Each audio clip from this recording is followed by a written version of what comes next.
ठंडी सर्दियों की रात थी। शहर से दूर जंगल के किनारे वाली पुरानी सड़क पर सिर्फ कभी कभार ट्रकों की हल्की रोशनी दिखती थी। बाकी चारों तरफ घना अंधेरा और गहरी खामोशी थी। उसी सड़क से एक प्राइवेट बस देहरादून की तरफ जा रही थी, जिसमें कॉलेज के कुछ स्टूडेंट्स और कुछ गांव वाले सफर कर रहे थे। सब थके हुए थे। कोई खिड़की से बाहर देख रहा था, कोई मोबाइल पर लगा था और कुछ तो गहरी नींद में थे। रात के करीब 1:30 बजे बस के अचानक ब्रेक लगने से सब झटका खाकर जाग गए। ड्राइवर ने हॉर्न बजाया और गुस्से में बाहर झांकने लगा। सड़क के बीचों बीच लाल साड़ी पहने एक औरत खड़ी थी। उसके बाल बहुत लंबे थे, जो चेहरे पर आधे गिरे हुए थे, और वह बिल्कुल हिली भी नहीं, जैसे किसी ने जमीन में गाड़ दिया हो। कंडक्टर ने खिड़की से सिर निकालकर जोर से कहा, अरे बहन जी, साइड में हो जाओ, रात में ऐसे बीच सड़क मत खड़े रहो। लेकिन औरत ने न सिर घुमाया, न कदम हटाया। बस उसी तरह झुकी गर्दन के साथ खड़ी रही। बस में बैठे लोग खुसुर पुसुर करने लगे। पीछे की सीट पर बैठे रोहित और करण ने मजाक उड़ाते हुए कहा, पक्का टिकट फ्री में देहरादून जाना चाहती होगी। कुछ यात्रियों ने डर के मारे भगवान का नाम लेना शुरू कर दिया, क्योंकि वह जगह वैसे भी भूतों की कहानियों के लिए मशहूर थी। ड्राइवर ने झुंझलाकर बस का दरवाजा खोला और कंडक्टर को साथ लेकर नीचे उतर गया। जैसे ही दोनों सड़क पर आए, ठंडी हवा एकदम से और तेज हो गई। ड्राइवर ने थोड़ा नजदीक जाकर कहा, मैडम, रात बहुत हो गई है, आप रास्ता रोककर क्यों खड़ी हैं? इतने पास आने पर उन्हें पता चला कि वह औरत जमीन से थोड़ा ऊपर हवा में झूल रही है। उसके पैर जमीन को छू ही नहीं रहे। कंडक्टर के हाथ से टॉर्च गिर गई। उसकी रोशनी औरत के चेहरे पर पड़ी तो दिखाई दिया कि उसकी आंखें बिल्कुल सफेद थीं, बिना काली पुतलियों के, और होंठ से हल्का सा खून रिस रहा था। उसी समय बस के अंदर बैठे सब लोगों का मोबाइल नेटवर्क एक साथ गायब हो गया, जैसे किसी ने सिग्नल चूस लिया हो। एक छोटी बच्ची, जो खिड़की पर सिर टिकाए सो रही थी, अचानक उठकर खड़ी हुई और खाली निगाहों से सामने देखने लगी।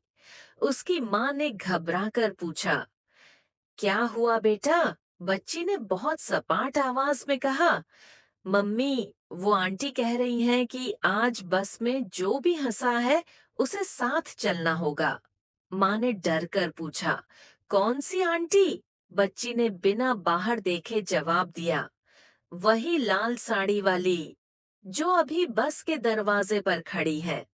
ड्राइवर और कंडक्टर जैसे ही पलटकर वापस बस की तरफ भागने लगे, बस अपने आप स्टार्ट हो गई। किसी ने चाबी घुमाई ही नहीं थी, फिर भी इंजन गरज उठा और हेडलाइट्स बंद हो गईं। अंदर बैठे यात्रियों को ऐसा लगा जैसे बस के भीतर किसी ने अचानक बहुत सारे अदृश्य हाथ छोड़ दिए हों। सीटों के पीछे से, ऊपर के रॉड से, पैरों के नीचे से ठंडी उंगलियां रेंगती हुई महसूस होने लगीं। कोई चिल्लाया, कंडक्टर कहाँ गया? किसी और ने कहा, ड्राइवर तो अभी उतरा था, बस चल कौन रहा है? रोहित ने हिम्मत दिखाते हुए आगे आकर ड्राइवर की सीट पर नजर डाली। खाली सीट पर किसी का भी शरीर नहीं था, लेकिन स्टीयरिंग अपने आप घूम रहा था।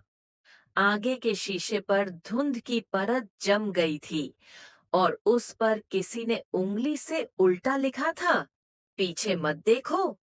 इतने में खिड़की के बाहर किसी ने जोर से बस की बॉडी पर थपथपाया। धड़ाम धड़ाम की आवाज पूरे केबिन में गूंजने लगी।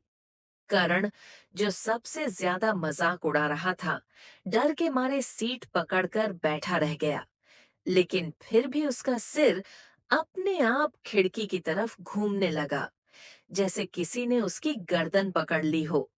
जैसे ही उसने बाहर झांक कर देखा, लाल साड़ी वाली औरत बिल्कुल खिड़की के साथ चिपकी हुई थी, लेकिन उसका चेहरा उल्टा था। सिर नीचे, पैर ऊपर और बाल हवा में नहीं, बल्कि कांच के अंदर की तरफ सरक रहे थे। उसकी सफेद आंखों के भीतर अब धीरे-धीरे काली पुतलियां बन रही थीं और उन पुतलियों में करण का ही चेहरा दिख रहा था, जैसे वह अंदर फंस गया हो। अगले ही सेकंड बस की सारी खिड़कियां जोर से अपने आप बंद हुईं और एक भयानक चीख के साथ पूरी बस झटके से रुक गई। सुबह जब दूसरी गाड़ियां उस रास्ते से गुजरीं, उन्हें सड़क के किनारे खड़ी वही बस मिली, जिसका इंजन ठंडा था, लेकिन हेडलाइट्स अब भी हल्की-हल्की झिलमिला रही थीं। अंदर की सभी सीटें खाली थीं, न कोई ड्राइवर, न कंडक्टर, न यात्री। बस की दीवारों पर, शीशों पर और सीटों की पीठ पर लाल साड़ी के गीले निशान थे, जैसे कोई बार-बार वहां से गुजरा हो। ड्राइवर की सीट के पीछे छोटे-छोटे अक्षरों में किसी ने उंगली से लिखा था, हंसना मत, वो सुन लेती है। कहते हैं, तब से जो